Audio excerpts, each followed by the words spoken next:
अस्सलाम वालेकुम नाज़रीन, आपका host Rana Rizwan AM1 news के साथ आपकी खिदमत में हाजिर है। हमारे साथ इस वक्त मौजूद है मलक नियामत अली। इससे बात करते हैं कि क्या मामला पेश आया। ताहिर सलीम SI जो कि थाना सिटी मुरीदके में सब इंस्पेक्टर तैनात हैं, हाज़र ड्यूटी हैं, इनकी उनके साथ क्या मुखालफत पेश आई, आइए इनसे बात करते हैं। जी अस्सलाम वालेकुम। सलाम जी नियामत भाई, जी सर। की मामला पेश आया ਜਿਹੜਾ ਤੁਸੀਂ ਇਸ ਹੱਦ ਤੱਕ ਰਹੇ ਹੋ ਕਿ ਕੋਰਟ ਦਾ ਤੁਹਾਨੂੰ ਸਹਾਰਾ ਲੈਣਾ ਪਿਆ? ਜੀ ਮੈਂ ਤੇ ਕਹਿਣਾ ਚਾਹੁੰਦਾ ਵਾਂ, ਸਭ ਤੋਂ ਪਹਿਲਾਂ ਤੇ ਸਲੀਮ ਤਾਹਰ ਮੇਰੀ ਜੋ ਦੁਕਾਨ ਸੀ ਉਹਨੂੰ ਚੱਲਦੀ ਸੀ, ਹਾਂਜੀ ਉਦੋਂ ਵੀ ਸਲੀਮ ਤਾਹਰ ਨੇ ਮੇਰੇ ਨਾਲ ਬੜੀ ਸਿਆਸੀ ਕਰਦਾ ਸੀ। ਸਿਆਸੀ ਇਸ ਤਰੀਕੇ ਦੀ ਕਰਦਾ ਸੀ, ਮੇਰੀ ਦੁਕਾਨ ਸੀ, ਇਹ ਮੈਂ ਖੁੱਲੀ ਗੈਸ ਵੇਚਣਾ ਸੀ ਜੀ, ਕਿਲੋ 2 ਕਿਲੋ ਇਸ ਤਰ੍ਹਾਂ ਗੈਸ ਰੀਫਿਲਿੰਗ ਦਾ ਕੰਮ ਕਰਦੇ ਹੋ, ਸਿਲੰਡਰ ਭਰਦੇ ਹੋ? ਸਿਲੰਡਰ ਭਰ। ਇਸ ਬੰਦੇ ਨੇ ਆਣਾ ਮੈਨੂੰ ਬਲੈਕਮੇਲ ਕਰਨਾ, ਇਹਨੇ ਕਹਿਣਾ ਲੱਦ ਕੇ ਲੈ ਜਾਣਾ, ਕਦੀ ਸਿਲੰਡਰ ਲੱਦ ਲੈਣਾ, ਕਦੀ ਪੰਪ ਲੱਦ ਲੈਣਾ, ਨਾਲ ਮੁੰਡੇ ਨੂੰ ਲੈ ਜਾਣਾ ਤੇ ਫੇਰਦੇ ਰਹਿਣਾ ਸਾਰੀ ਦਿਹਾੜੀ ਡਾਲੇ ਦੇ ਵਿੱਚ ਬਿਠਾ ਕੇ, ਕਦੀ 5000 ਕਦੀ 10000 ਕੰਮ ਦਿਲ ਕੇ 1000 ਰੁਪਇਆ ਬਚਦਾ ਪਿਆ, 2000 ਰੁਪਏ ਬਚਦਾ। ਇਸ ਬੰਦੇ ਨੇ ਇਸ ਤੋਂ ਘੱਟ ਪੈਸੇ ਨਹੀਂ ਸੀ ਲੈਂਦਾ ਹੈਗਾ। ਮੈਂ ਇਹਦੀ ਕੰਪਲੇਨ ਵਲੀ ਪਾਸ਼ਾ ਸਾਹਿਬ SHO ਜਿਹੜੇ ਇੱਥੇ ਥਾਣਾ ਸਿਟੀ ਮਰੀਦਕੇ ਦੇ ਰਹਿ ਕੇ ਗਏ ਨੇ, ਮੈਂ ਉਹਨਾਂ ਅੱਗੇ ਅਪੀਲ ਕੀਤੀ। ਉਹਨਾਂ ਦੀ ਬੜੀ ਮਿਹਰਬਾਨੀ ਉਹਨਾਂ ਦੀ। ਮੈਂ ਅੱਜ ਵੀ ਉਹਨਾਂ ਤਸਵੀਰ WhatsApp 'ਤੇ ਜਾਂ ਕਿਤੇ Facebook 'ਤੇ ਮੈਂ ਕਿਤੇ ਚਾਹੇ ਵੇਖਣਾ ਨਾ ਤਾਂ ਮੈਂ ਉਹਨਾਂ ਨੂੰ ਸਲੂਟ ਮਾਰਨਾ ਵਾ, ਇਹੋ ਜਿਹੇ ਅਫਸਰਾਂ ਨੂੰ।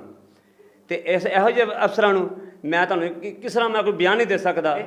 ਇਸ ਇਨਸਾਨ ਨੇ ਮੈਨੂੰ ਇਸ ਹੱਦ ਤੱਕ ਕਰ ਛੱਡਿਆ ਵੀ ਮੈਂ ਹਰ ਬੰਦੇ ਦੇ ਅੱਗੇ ਹੱਥ ਜੋੜਨ ਡਿਆ ਵਾਂ, ਮਿੰਨਤਾਂ ਕਰਨਾ ਪਿਆ ਵਾਂ, ਕਿਤੇ ਅੱਗੇ ਮੈਂ ਅਪੀਲ ਕਰਨਾ ਪਿਆ। ਮੇਰੇ ਕੋਲ ਕਿਰਾਇਆ ਕੋਈ ਨਹੀਂ, ਮੈਂ ਕੋਈ ਸ਼ੈ ਵੇਚ, ਕਦੀ ਕੋਈ ਸ਼ੈ ਵੇਚ, ਅਤੇ ਮੈਂ ਤਾਂ ਮਰਨ 'ਤੇ ਅਤਰ ਹੋ ਗਿਆ ਵੀ ਮੈਂ ਇਹਦੇ ਨਾਲ ਖੁਦਕੁਸ਼ੀ ਚੰਗੀ ਹੈ ਵੀ ਜਿਹੜਾ ਮੈਨੂੰ ਕਿਤੋਂ ਪਾਸੋਂ ਸਹਾਰਾ ਨਹੀਂ ਮਿਲਦਾ ਪਿਆ।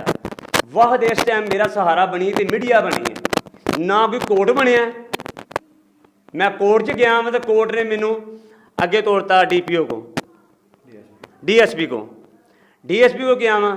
DSP ਨੇ ਮੇਰੀ ਕੋਈ ਨਹੀਂ ਕੀਤੀ। ਉਹਨਾਂ ਨੇ ਕਿਹਾ ਸਲੀਮ ਤਾਹਰ ਗਿਆ ਹੈ ਜੀ, ਇਸ ਬੰਦੇ ਨੇ ਕਰਨਾ। ਮੇਰੇ ਦੁਕਾਨ 'ਤੇ ਜਿਹੜਾ ਮੇਰਾ ਮੁਲਾਜ਼ਮ ਸੀ, ਮੈਂ ਸਕ੍ਰੈਪ ਦਾ ਵੀ ਕੰਮ ਕਰਨਾ ਸਾਰਾ, ਮੇਰੇ ਮੁਲਾਜ਼ਮ ਨੇ ਇੰਨਾ ਕੁ ਸਾਰਾ ਮੁਲਾਜ਼ਮ ਨੇ, ਮੈਨੂੰ ਨਹੀਂ ਪਤਾ ਇਹਨਾਂ ਨੇ ਮਿਲ ਗਿਆ, ਮੈਨੂੰ ਨਹੀਂ ਪਤਾ ਇਹਨਾਂ ਤੋਂ ਖੋਫ ਨਾ ਭੱਜ ਗਿਆ। ਉਹ ਬੰਦਾ ਮੇਰੀ ਦੁਕਾਨ ਛੱਡ ਕੇ ਭੱਜ ਗਿਆ। ਮੈਂ ਉੱਥੇ FIR ਕਟਵਾਈਆਂ ਨੇ, 2 FIR ਕਟਵਾਈਆਂ ਨੇ, ਜਿਹਦਾ ਇਹਨਾਂ ਨੇ ਮੇਰੇ ਕੋਲੋਂ ਬੜੇ ਤਰੀਕੇ ਦੇ ਨਾਲ ਇਹਨਾਂ ਨੇ ਮੇਰੇ ਕੋਲ ਜਿਹੜੀ ਮਿਲਦੀ ਚਿੱਟ ਉਹ ਵੀ ਲੈ ਲਈ। ਇੱਕ ਮੇਰੇ ਕੋਲ ਹੈਗੀ ਸੀ ਜਿਹੜੀ ਮੈਂ ਹੁਣ ਐਤਕਾਂ ਇਹਨਾਂ ਨੂੰ ਦੇ ਕੇ ਆਇਆ ਹਾਂ, ਉਹ ਵੀ ਮੇਰੀ ਚੱਲਦੀ ਪਈ ਵੀਡੀਓ 'ਤੇ। ਉਹ ਸਾਰਾ ਮੁਲਾਜ਼ਮ ਮੇਰਾ ਭੱਜ ਗਿਆ। ਮੇਰੇ ਉਸ ਤੋਂ ਬਾਅਦ ਜੋ ਮੇਰੇ ਸੰਡੇ ਪੂਰੀ ਹੋਈ ਸੀ, ਮੈਂ FIR ਕਟਵਾਈਆਂ ਸੀ ਆਪਣੇ ਮੁਲਾਜ਼ਮ ਦੇ ਖਿਲਾਫ ਵੀ ਇਹਨੇ ਸਾਰਾ ਕੰਮ ਕੀਤਾ ਜਾਂ ਇਹਨਾਂ ਦੇ ਬਖਾਵੇ 'ਚ ਆਣ ਕੇ ਨੱਸ ਗਿਆ। ਮੈਨੂੰ ਨਹੀਂ ਪਤਾ ਇਹਨਾਂ ਨੇ ਮਿਲ ਗਿਆ ਜਾਂ ਕਿਸ ਤਰ੍ਹਾਂ ਕੰਮ ਹੋਇਆ। ਮੈਂ ਇਹਨਾਂ ਨੂੰ ਕਿਹਾ FIR ਕਟਵਾਈ, ਮੇਰੇ ਕਿਸੇ ਦਰਖਾਸਤ 'ਤੇ ਨਾ ਅਮਲ ਨਹੀਂ ਕੀਤਾ। ਮੇਰੇ ਕੋਈ ਸਿਲੰਡਰ ਨਹੀਂ ਲੱਭੇ, ਮੇਰੇ ਸਿਲੰਡਰ ਚੋਰੀ ਹੋ ਗਏ। ਬਾਈ ਦੁਕਾਨ ਮੇਰੀ ਟੁੱਟ ਗਈ, ਮੇਰਾ ਬੱਚਾ ਸੀ ਨਾਲ, ਮੈਂ ਬਿਮਾਰ ਆਦਮੀ ਹਾਂ, ਮੇਰਾ ਬੱਚਾ ਛੋਟਾ 13 ਸਾਲ ਦਾ ਬੱਚਾ ਸੀ ਜਿਹੜਾ ਮੈਂ ਆਪਣੀ ਦੁਕਾਨ 'ਤੇ ਨਾਲ ਬਿਠਵਾ ਛੱਡਿਆ ਸੀ। ਮੇਰੇ ਬੱਚੇ ਦੇ ਬਾਵਜੂਦ ਬੈਠਿਆ ਇਹਨਾਂ ਰਾਤ ਨੂੰ ਮੇਰੀ ਦੁਕਾਨ ਟੁੱਟ ਗਈ। ਮੈਂ ਦਿਨੇ ਉਹ ਰੋਟੀ ਖਾਣ ਆਇਆ ਅਤੇ ਦਿਨੇ ਮੇਰੀ ਦੁਕਾਨ ਅੰਦਰੋਂ ਮੇਰਾ ਮਾਲ ਨਿਕਲ ਗਿਆ ਅਤੇ ਮੈਨੂੰ ਪਤਾ ਚੱਲਿਆ ਅਤੇ ਮੈਂ ਦੱਸਿਆ, ਮੇਰੀ ਕਿਸੇ ਨੇ ਸੁਣਵਾਈ ਨਹੀਂ ਕੀਤੀ। ਤਾਹਰ ਸਲੀਮ ਸਾਹਿਬ ਜਿਹੜਾ ਸਬ ਇੰਸਪੈਕਟਰ ਨੇ, ਮੈਨੂੰ ਅਚਾਨਕ ਮੇਰੇ ਸਿਲੰਡਰ ਨਜ਼ਰ ਆਉਂਦੇ। ਮੈਂ 6 ਮਹੀਨੇ ਆਪਣੇ ਤੌਰ 'ਤੇ ਮੈਂ ਤਹਿਕੀਕ ਕਰਦਾ ਰਿਹਾ ਵਾਂ, ਕਦੀ ਕਿਤੇ ਹਰ ਦੁਕਾਨ 'ਤੇ ਜਿਹੜੀ ਗੈਸ ਵਾਲੀ ਦੁਕਾਨਾਂ ਨੇ ਉੱਥੇ ਜਾਂਦਾ ਰਿਹਾ। ਜਿੱਥੇ ਮੈਨੂੰ ਪਤਾ ਲੱਗਿਆ ਸਿਲੰਡਰਾਂ ਦੀ ਦੁਕਾਨ ਦਾ ਇਹ ਮਸਲਾ ਬਣਿਆ, ਕੋਈ ਸਿਲੰਡਰ ਇਸ ਤਰ੍ਹਾਂ ਹੋਏ ਨੇ ਚੋਰ ਬੜੀ ਦਾ, ਮੈਂ ਉਹ ਵੀ ਜਾ ਕੇ ਪਤਾ ਕਰਵਾਇਆ ਕਿਸੇ ਦੇ ਤਹਿਤ ਵੀ ਸ਼ਾਇਦ ਮੇਰੇ ਸਿਲੰਡਰ ਮੈਨੂੰ ਮਿਲ ਜਾਣ, ਲੱਭ ਜਾਣ। ਪਰ ਨਹੀਂ, ਇੱਕ ਦਿਨ ਮੈਨੂੰ ਮੇਰੇ ਸਿਲੰਡਰ ਨਜ਼ਰ ਆਉਂਦੇ ਨੇ। ਮੇਰੀ ਦੁਕਾਨ ਤੋਂ ਤੀਸਰੀ ਦੁਕਾਨ ਦੇ ਅੰਦਰ ਸਿਲੰਡਰ ਪਏ ਸੀ, 3 ਸਿਲੰਡਰ, ਜਿਹੜਾ ਮਾਲ ਡੱਬੇ ਖਾਲੀ ਹੋ ਜਾਂਦੇ ਨੇ ਕਿਸੇ ਵੀ ਚੀਜ਼ ਦੇ, ਗੋਲੀਆਂ ਟਾਫੀਆਂ ਦੇ ਲਾ ਲਓ, ਗੱਤਾ ਲਾ ਲਓ, ਉਹਦੇ ਥੱਲੇ ਮੇਰੇ ਸਿਲੰਡਰ ਪਏ ਸੀ। ਜਿਹੜੇ ਕਾਰਟਨ ਖਾਲੀ ਹੁੰਦੇ ਨੇ ਉਹਨਾਂ ਦੇ ਛੁਪਾਏ ਹੋਏ ਸਨ? ਛੁਪਾਏ ਹੋਏ ਸੀ ਸਰ। ਇੱਕ ਛੋਟਾ ਸਿਲੰਡਰ ਸੀ, 12 ਕਿਲੋ ਵਾਲਾ ਸਿਲੰਡਰ ਸੀ, ਜਿਹੜਾ ਬਾਹਰ ਪਿਆ ਸੀ, ਜਿਹਦੇ ਤੋਂ ਮੈਨੂੰ ਇਹ ਪਤਾ ਲੱਗਾ ਅਤੇ ਮੈਂ ਉਹ ਫੜਿਆ ਵੇਖਿਆ ਅਤੇ ਉਹਦਾ ਸਿਰ ਨਿਕਲਿਆ ਸੀ ਵੱਡੇ ਸਿਲੰਡਰ ਦਾ ਬਾਹਰ। ਆਂਦਾ ਪਾਪਾ, ਮੇਰਾ ਮੁੰਡਾ ਕਹਿੰਦਾ ਪਾਪਾ ਇੱਕ ਸਿਲੰਡਰ ਉਹ ਥੱਲੇ ਗੱਤੇ ਦੇ ਥੱਲੇ। ਉਹ ਕੱਢਿਆ, ਮੇਰੇ ਹੱਥੀਂ ਪੈ ਗਏ ਨੇ। ਉਹ ਰਕਸ਼ਿਆਂ ਦਾ ਚੌਂਕ ਸਾਰਾ ਰਕਸ਼ਿਆਂ ਦਾ ਚੌਂਕ ਖੜਾ ਹੋ ਗਿਆ। ਅਤੇ ਕੀ ਬਣਿਆ, ਮੈਂ ਆਪਣਾ ਸਿਲੰਡਰ ਖਿੱਚ ਲਿਆ, ਮੇਰੇ ਕੱਪੜੇ ਛੱਪੜੇ ਉਹਨਾਂ ਪਾੜ ਦਿੱਤੇ ਨੇ। ਦੁਨੀਆ ਵੀਡੀਓ ਬਣਾਉਣ ਲੱਗ ਪਈ, ਪੂਰਾ ਚੌਂਕ ਇਕੱਠਾ ਹੋ ਗਿਆ, ਕਿਉਂਕਿ ਉਹ ਚੌਂਕ 'ਚ ਹੋਇਆ ਕਿ ਇੱਕ ਸਿਲੰਡਰ ਖਿੱਚਣੇ ਆ, ਦੂਸਰਾ ਸਿਲੰਡਰ ਖਿੱਚਣੇ ਆ, 3 ਸਿਲੰਡਰ ਸਰ ਨਿਕਲਦੇ ਨੇ। ਇੱਕ ਸਿਲੰਡਰ ਸਾਹਮਣੇ ਤੰਦੂਰ ਦੇ ਵਿੱਚ ਪਿਆ ਸੀ। ਇਸ ਪੁਲਿਸ ਵਾਲਿਆਂ ਨੂੰ ਮੈਂ ਕਹਿੰਦਾ ਰਿਹਾ, ਉਹ ਇੱਕ ਸਿਲੰਡਰ ਸਾਹਮਣੇ ਤੰਦੂਰ 'ਚ ਵੀ ਪਿਆ, ਮੇਰੇ 3 ਸਿਲੰਡਰ ਨਿਕਲੇ ਨੇ। ਇੱਕ ਛੋਟਾ, 2 ਵੱਡੇ, ਇੱਕ ਸਿਲੰਡਰ ਸਾਹਮਣੇ ਤੰਦੂਰ 'ਚ ਪਿਆ ਸੀ। ਉਸ ਬੰਦੇ ਨੇ ਉਦੋਂ ਹੀ ਜਦੋਂ ਰੇਡ ਤੁਰ ਗਈ ਹੈ ਉਦੋਂ ਮੈਨੂੰ ਲੋਕਾਂ ਦੱਸਿਆ ਇੱਕ ਸਿਲੰਡਰ ਤੇਰਾ ਉਧਰੋਂ ਇਹਨਾਂ ਚੁੱਕ ਕੇ ਫਲਾਣੀ ਜਗ੍ਹਾ ਤੇ ਪਹੁੰਚਾਇਆ, ਕਿਉਂਕਿ ਸਾਰੇ ਮਿਲੇ ਭਗਤੇ ਨਾ, ਇੱਕ ਬੰਦਾ ਇਕੱਲਾ ਫਸਿਆ ਇਹਨਾਂ ਨੂੰ। ਉਹ ਤੇ ਸਮਾਨ ਜਿਹੜਾ ਸਿਲੰਡਰ ਬਰਾਮਦ ਹੋਏ ਨੇ ਜੀ ਹਾਂਜੀ, ਉਹ ਕਿੱਧਰ ਗਏ ਸਰ? ਸਾਰੇ ਥਾਣੇ ਲੈ ਗਏ ਨੇ, ਉਹ ਸਿਲੰਡਰ ਥਾਣੇ ਲੈ ਗਏ ਨੇ? ਥਾਣੇ ਲੈ ਗਏ, ਉਸ ਮੁੰਡੇ ਨੂੰ ਵੀ ਨਾਲ ਲੈ ਗਏ। ਠੀਕ ਹੋ ਗਿਆ, ਚੋਰ ਵੀ ਫੜਿਆ ਗਿਆ? ਚੋਰ ਵੀ ਨਾਲ ਫੜਿਆ ਗਿਆ ਹੈ, ਠੀਕ ਉਹ ਹੋ ਚੋਰ ਵੀ ਨਾਲ ਲੈ ਕੇ ਜਿਹੜੇ ਥਾਣੇ ਚਲੇ ਗਏ ਸਨ। ਮੌਜੂਦ ਨੇ ਪੂਰੇ ਚੋਰ ਤੋਂ ਜਿਹੜਾ ਰਕਸ਼ਾ ਜਿਹਨੇ ਸੀ ਨਾ, ਹਰ ਬੰਦੇ ਨੇ ਵੀਡੀਓ ਬਣਾਈ ਹੈ ਤੇ ਉਹ ਵੀਡੀਓ ਥਾਣੇ ਤੱਕ ਮੇਰੇ ਕੋਲ ਵੀਡੀਓ ਪਈ ਹੈ।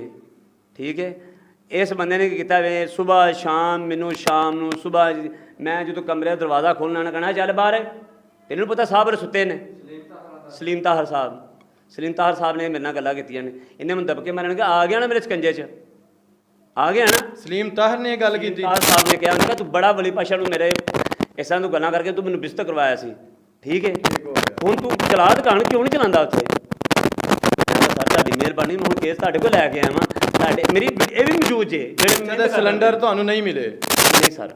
ਸਿਲੰਡਰ ਕਿੱਥੇ ਗਏ? ਉਹ ਇਹਨਾਂ ਵੰਡ ਲਏ ਸਰ। ਉਹ ਇਹਨਾਂ ਨੇ ਵੰਡ ਲਿਆ? ਚੋਰ ਕਿੱਥੇ ਨੇ? ਚੋਰ ਵੀ ਬਾਹਰ ਲਗਾ ਦਿੱਤਾ। ਚੋਰ ਵੀ ਛੱਡ ਦਿੱਤੇ ਨੇ ਜੀ, ਸਿਲੰਡਰ ਵੀ ਦੇ ਦਿੱਤੇ ਨੇ ਜੀ। ਕੀ ਉਹਨਾਂ ਕੋਲੋਂ ਕੋਈ ਮੁਤਾਲਬਾ ਕੀਤਾ, ਕੋਈ ਪੈਸੇ ਲਏ ਨੇ, ਕੀ ਕੀਤਾ? ਪੈਸੇ ਨਾ ਲੈਣੇ ਇਹ ਨਹੀਂ, ਮੈਂ ਕਹਿੰਦਾ ਪੈਸਾ ਇਹਨਾਂ ਰਲ ਮਿਲ ਕੇ ਸਾਰਾ ਕੰਮ ਕੀਤਾ ਸਰ। ਠੀਕ ਹੋ ਗਿਆ। ਚੋਰ ਵੀ ਇਹਨਾਂ ਦਾ ਆਪਣਾ ਵੀ ਆ ਵੀ ਖੁਦ ਚੋਰ ਹੈ, ਮੈਂ ਸਿੱਧੇ ਲਫਾਜ਼ੇ ਬੋਲਣਾ, ਮੇਰਾ ਕੋਈ ਡਰ ਨਹੀਂ ਹੈਗਾ, ਇਹ ਖੁਦ ਚੋਰ ਹੈ। ਤੇ ਮਿਹਰਬਾਨੀ ਮੈਂ ਤੁਹਾਡੇ ਅੱਗੇ ਅਪੀਲ ਕਰਨਾ ਪਿਆ ਵਾਂ, ਮਿਹਨਤ ਕਰਨਾ ਮਰੀਮ ਨਵਾਜ਼ ਹੈਗਾ ਸਾਹਿਬਾਨ ਅੱਗੇ, ਮੈਂ ਐਡਾ ਪੜ੍ਹਿਆ ਲਿਖਿਆ ਨਹੀਂ, ਜਿਹੜਾ ਅਫਸਰਾਨ ਇਹਨਾਂ ਦੇ ਉੱਤੇ ਬੈਠਾ ਵੇ ਹਾਜ਼ਰ ਨਾਜ਼ਰ ਜਾਣ ਕੇ, ਮੈਂ ਖੁਦਾ ਨੂੰ ਹਾਜ਼ਰ ਨਾਜ਼ਰ ਜਾਣ ਕੇ ਤੁਹਾਡੇ ਨਾਲ ਗੱਲ ਕਰਨਾ ਪਿਆ ਵਾਂ, ਇਹ ਇਨਸਾਨ ਇਸ ਨੌਕਰੀ ਤੋਂ ਖਾਰਜ ਕੀਤਾ ਜਾਵੇ। ਧਿਆਨ ਦੇਣਾ ਚਾਹੁੰਦਿਆ ਵਾਂ, ਅੱਜ ਦੇ ਦਿਨ ਤੱਕ ਨਾ ਮੇਰਾ ਬੱਚਾ ਆ ਸਕਿਆ ਵੇ, ਨਾ ਮੋਟਰਸਾਈਕਲਾਂ ਆ ਸਕੀਆਂ ਨੇ, ਨਾ ਮੇਰੇ ਘਰ ਦਾ ਸਮਾਨ ਆ ਸਕਿਆ ਵੇ।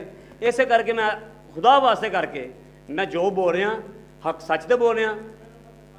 ਇੱਥੇ ਜੋ ਵੀ ਹੋ ਰਿਹਾ ਬੜੀ ਜ਼ਿਆਦਤੀ ਹੁੰਦੀ ਵੀ, ਮੇਰਾ ਪੂਰਾ ਮਹੱਲਾ ਗਵਾਹ ਜੇ ਜਿਹਦੇ ਸਾਹਮਣੇ ਇਹਨੇ ਇੰਨੀ ਜ਼ਿਆਦਤੀ ਕੀਤੀ ਇਸ ਇਨਸਾਨ ਨੇ, ਇੰਨੀ ਜ਼ਿਆਦਤੀ ਕਿਸੇ ਇਨਸਾਨ ਹੋਰ ਨਾ ਹੋਈ ਹੋਵੇ।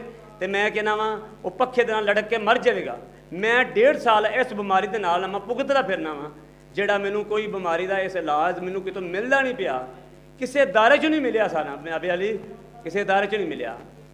ਅੱਜ ਜੀ ਪੰਜਾਬ ਮਰੀਮ ਨਵਾਜ਼ ਸਭ ਅੱਗੇ ਮੇਰੀ ਅਪੀਲ ਹੈ, ਇਸ ਇਨਸਾਨ ਨੇ ਮੇਰੀ ਬੇਟੀ ਨੂੰ, ਮੇਰੀ ਬੇਗਮ ਨੂੰ ਸਾਰੇ ਮੁਹੱਲੇ ਦੇ ਸਾਹਮਣੇ ਇਹਨੇ ਚਪੇੜਾਂ ਮਾਰੀਆਂ ਨੇ, ਇਹਨੇ ਗਾਲੀ ਗਲੋਚ ਕੀਤਾ ਹੈ, ਉੱਤੋਂ ਮੇਰਾ ਨੁਕਸਾਨ ਕੀਤਾ ਜੇ। ਮੈਨੂੰ ਦੱਸੋ, ਮੈਂ ਤੁਹਾਡੇ ਅੱਗੇ ਮਿਹਨਤ ਕਰਨਾ ਵਾਂ, ਮੇਰੇ ਤੇ ਮਿਹਰਬਾਨੀ ਕਰੋ। ਇਸ ਤੋਂ ਅੱਗੇ ਮੇਰੇ 'ਚ ਹਿੰਮਤ ਨਹੀਂ, ਮੈਂ ਇਹਦਾ ਮੁਕਾਬਲਾ ਕਰ ਸਕਾਂ, ਇਸ ਦਰਿੰਦੇ ਦਾ ਮੁਕਾਬਲਾ ਕਰ ਸਕਾਂ। ਮਿਹਰਬਾਨੀ ਮੇਰੇ ਤੇ ਸ਼ਫਕਤ ਕਰੋ, ਮਿਹਰਬਾਨੀ। थे मलक नियामत अली, जिन्होंने अपना सारी दास्तान बयान की, ये वाक़या कैसे शुरू हुआ और इस स्टेज पे पहुंच चुका है। इंसान जब अंदर से दुखी होता है तभी ऐसे बातें निकलती हैं। आईजी पंजाब साहब, अब ये आपके इंसाफ के मुंतज़िर हैं, आप इनके साथ क्या इंसाफ करते हैं? वज़ीर आला पंजाब मरीम नवाज़ साहिबा, आप इनके साथ क्या इंसाफ करते हैं? ये इंसाफ के मुंतज़िर हैं, जिनका ना कारोबार रह गया, ना दुकान रह गई, कोई चीज़ नहीं रह गई, घर में कोई बचा कुचा पैसा नहीं रह गया, कोई चीज़ नहीं रह गई, हर चीज़ चली गई जो किसी और ने नहीं। पुलिस ऑफिसर हाज़र ड्यूटी थाना सिटी मुरीद के सलीम ताहिर सब इंस्पेक्टर जो हाज़र ड्यूटी है, ये सारा कारनामा उसी का है। लिहाजा इनका 13 साला बच्चा जिसकी अभी तक कोई खबर नहीं, जिसकी वजह से ये भाई मेरे साथ मौजूद हैं, ये कुछ पहले से बीमार हैं, कुछ अपने बच्चे की वजह से, परेशानी की वजह से और ज़्यादा बीमारियों में मुब्तला हैं, क्योंकि इन्हें ये नहीं पता कि हमारा बच्चा क्या ज़िंदा है, मर गया है, किस जगह पे इन्होंने फेंक दिया है। ये उस बच्चे का कोई अता पता नहीं, ना ये मान रहे हैं। अहले मोहल्ला के सामने ये उस बच्चे को उठा के लेके गए हैं, और अब सलीम ताहिर जो सब इंस्पेक्टर है थाना सिटी मुरीदके में, हाज़र ड्यूटी है, वो मानने से इनकार कर रहा है। लिहाजा गुजारिश है आईजी पंजाब और वज़ीर आला पंजाब मरीम नवाज़ साहिबा से ऐसी काली बेड़ें जो पुलिस की वर्दी पहन के